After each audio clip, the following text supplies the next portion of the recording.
Welcome back to the channel.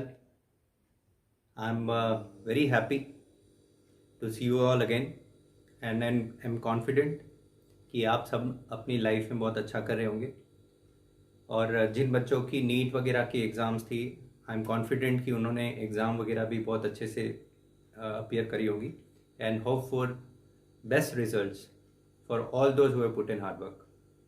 Okay, इसी के साथ I feel very humbled as well क्योंकि मुझे मेरे कई फ्रेंड से थ्रू डायरेक्ट कन्वर्सेशन और थ्रू कमेंट्स और through messages I got a feedback कि मेरे वीडियोस काफ़ी बच्चों के लिए हेल्पफुल हो रहे हैं. तो आई एम वेरी हम्बल्ड कि मेरी एक छोटी सी कोशिश किसी के काम आ रही है and I will make sure कि ये कोशिश हमेशा बढ़ती रहे और बच्चों के ये काम में आ सके.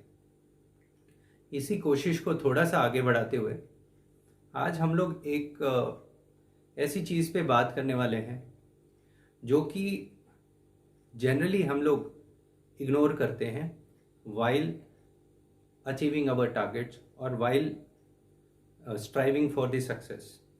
ठीक है, जैसे मैंने प्रीवियस वीडियोस में बोला था कि success comes through the hard work, the dedicated work or perseverance, the discipline, everything, है ना. ये सक्सेस एक सबसे बड़ा क्वेश्चन होता है कि मतलब वी ऑल डिज़ायर कि हमारे पास सक्सेस जितनी जल्दी आए उतना वी आर हैप्पी. ओके, जिसके लिए मैंने पहले बोला भी था कि यार instant success will not sustain for a longer period. ठीक है, इसीलिए सक्सेस आने का जो टाइम है वो आपको देना है हर चीज़ में. ओके, वाइल ट्राइंग और while you know being on the journey of your success. ठीक है, नेवर एक्सपेक्ट कि journey success will come instantly. Okay, और सक्सेस की जो रिक्वायरमेंट्स हैं and whatever the goal you are trying to achieve, that has got different requirements or different elements that needs to be checked. Okay, जैसे हम लोग बाज़ार में जाते हैं तो कोई लिस्ट बनाते हैं कि यार ये चीज़ लानी है, ये चीज़ लानी है, ये चीज़ लानी है. तो to achieve a particular goal it has got a list of failures or list of abilities. Those have to be developed in your personality so as to be able to sustain that success whenever you get there. Okay, तो इसमें important बात ये है कि success के लिए आप जब भी एफर्ट्स करते हैं तो जो फेलियर्स आते हैं they are those tick boxes और they are those check boxes जो कि आपको उस सक्सेस पे टॉप पे सस्टेन करने के लिए चाहिए होता है. ओके, तो इसी के साथ we all let us take a pledge. We will not ask for the instant success और इमीडिएट सक्सेस. ठीक है, आपकी सक्सेस के पीछे जितना ही लंबा हार्डवर्क होगा, जितने ही ज़्यादा फेलियर्स होंगे और जितने ही ज़्यादा फेलियर से आप सीखे होंगे, you will be able to handle those positions very well.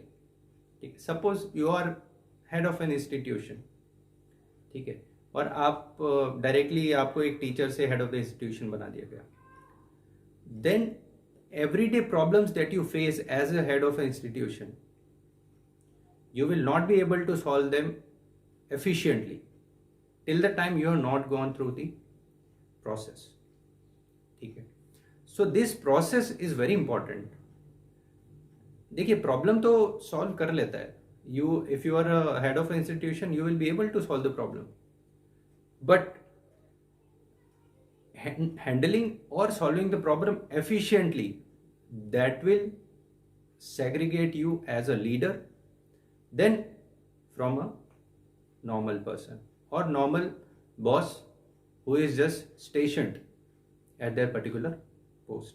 इसीलिए हम लोग ऑर्गेनाइजेशंस में देखते हैं कि कई कई बार एम्प्लॉयज़ और कई कई बार आपके स्टूडेंट्स या कई कई बार your colleagues are not happy with the boss.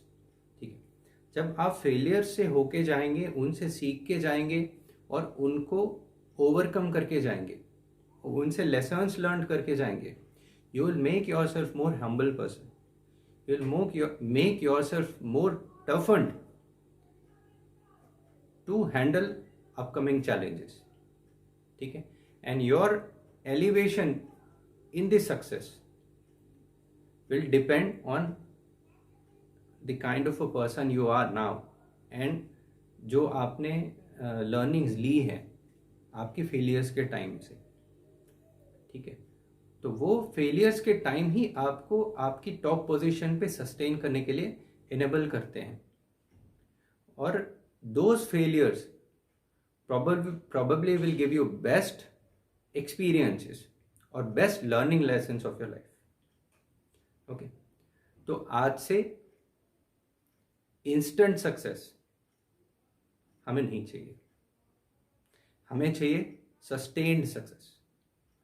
कि जब भी आप किसी पोजीशन पे पहुंचे उसके बाद there is no comparison of you with anyone else, और किसी के माइंड में ये डाउट ना हो कि यार इसको यहां पे क्यों बिठा दिया, या why he is my boss.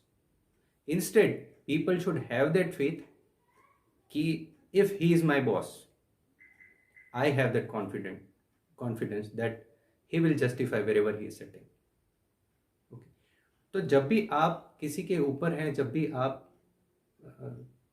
whenever you have many people below you or working below you, as a boss आपको उनका कॉन्फिडेंस कमांड करना है.